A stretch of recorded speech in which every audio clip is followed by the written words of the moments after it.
भारतीय ज्योतिष शास्त्र में नवग्रह के बीच जो दो छाया ग्रह माने जाते हैं, एक है राहु और दूसरा है केतु।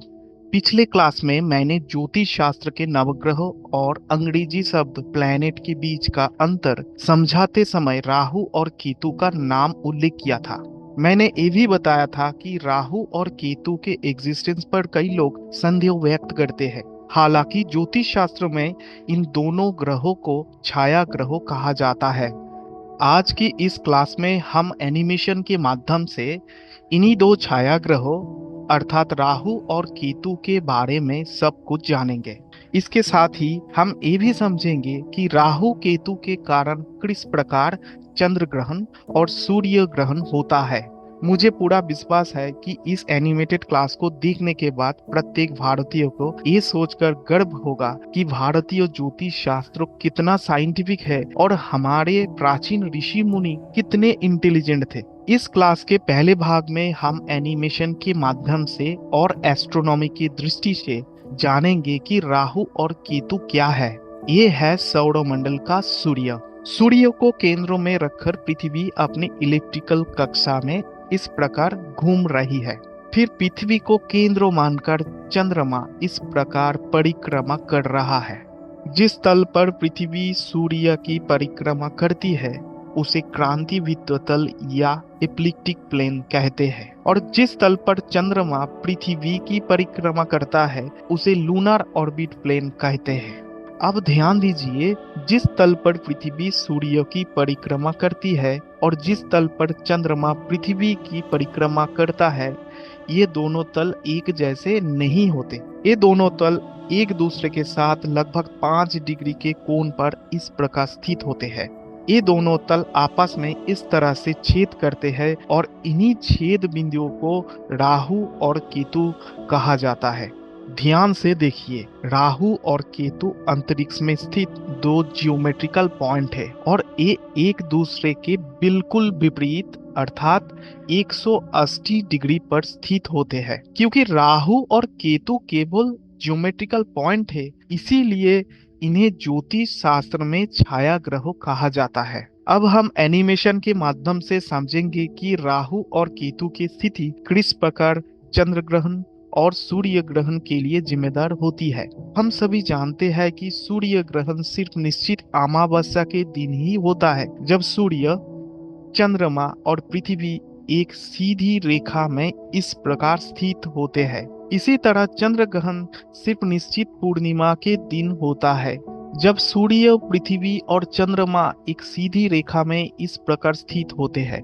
वो अमावस्या के दिन ही सूर्य ग्रहण होता है, जब सूर्य, चंद्र, राहु या केतु बिंदु और पृथ्वी एक ही सीधी रेखा में होते हैं। इसीलिए चंद्रमा की छाया पृथ्वी पर पड़ती है और हमें सूर्य दिखाई नहीं देता। परिणाम स्वरूप सूर्य ग्रहण होता है। अगर राहु केतु उसी सीधी रेखा में ना हो तो सूर्य ग्रहण संभव नहीं होता।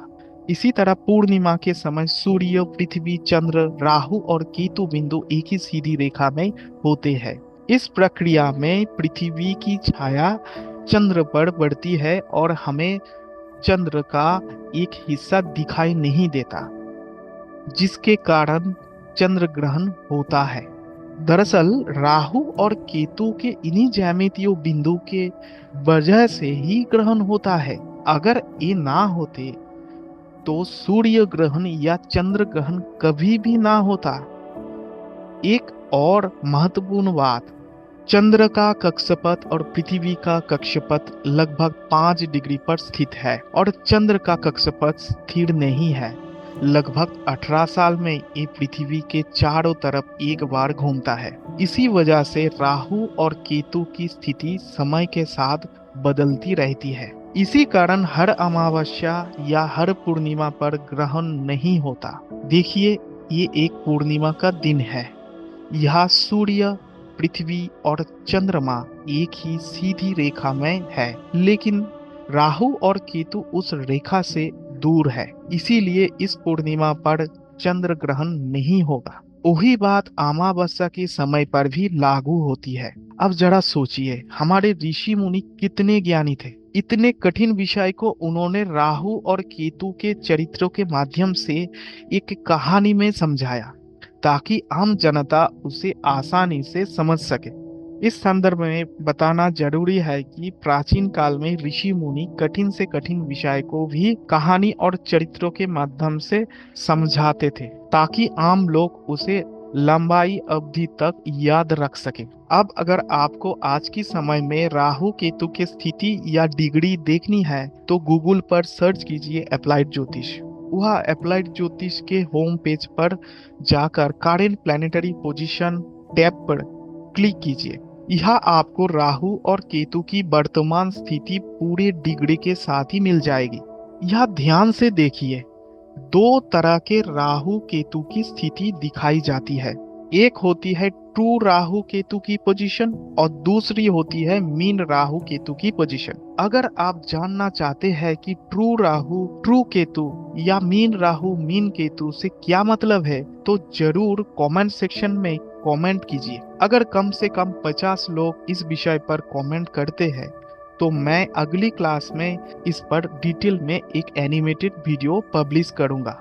और हाँ, ये भी याद रखिए कि अप्लाइड ज्योतिष के कुंडली सिस्टम में हमेशा ट्रू राहु केतु की पोजीशन ही यूज की जाती है। अब सवाल उठते हैं, कुंडली या जन्म कुंडली क्या है? इसके बारे में हम अगली क्लास में जानेंगे। उस क्लास में हम डिटेल में डिस्कस करेंगे कि जन्म कुंडली के इम्पोर्टेंट पैरामीटर्स में से एक जन्म राशि क्या होती है और कैसे आप बिल्कुल फ्री में अप्लाइड ज्योतिष से अपनी जन्म राशि निकाल सकते हैं। और साथ ही साथ एनिमेशन के माध्यम से उस क्लास में हम देखेंगे कि जन्म राशि के थ्रू आप अपने बारे में क्या क्या जानकारी पा सकते हैं। अगर आप एक भारतीय होते हुए हमारे प्राचीन ऋषि मुनियों के ज्ञान और बुद्धिमत्ता को रिस्पेक्ट करते हैं तो जरूर इस वीडियो को शेयर कीजिए। इससे लोगों में फैलाई हुई गलतफहमियां दूर होंगी और हमारी संस्कृति का गौरव और ज्यादा बढ़ेगा। अंत में आपने इस क्लास से क्या क्या सीखा जरूर कमेंट सेक्शन में लिखिए। आपके कीमती विचार हमेशा हमें प्रेरणा देते हैं। आज के लिए बस इतना ही। नमस्कार, खुश रहिए, स्वस्थ रहिए।